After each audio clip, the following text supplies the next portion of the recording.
ертегі әлеміне қош келдіңдер. Сәлеметсіңдер ме балалар? Сәлеметсізбе, Назигүл апай. Баяғыда Шалқан мен кемпір болыпты.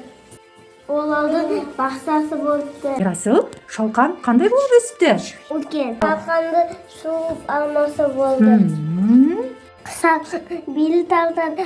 Ары тартады. Ара тартады. Шалқанды суырып алмайтын болды.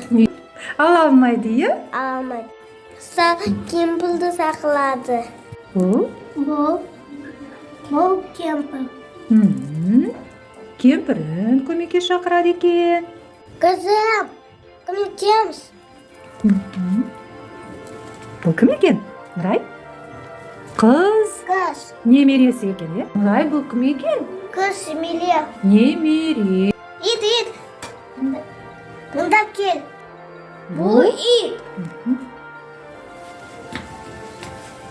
Мұсыр, мұнда кел. Мяу. Мысық, мяу. Мысық. Бұны, е? Мұнда кел.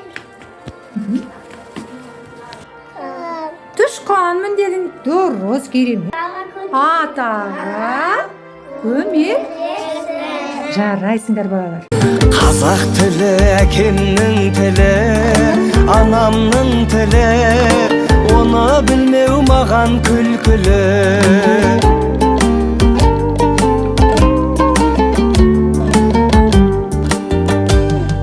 Мейлі қазақ бақ шауып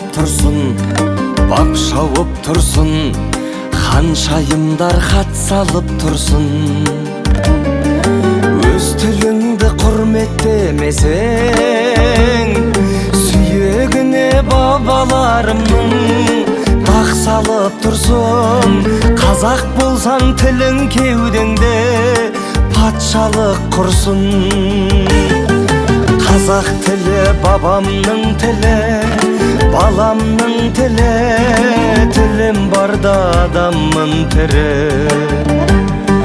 Қазақ тілі әкемнің тілі, анамның тілі, оны білмеу маған күлкілі.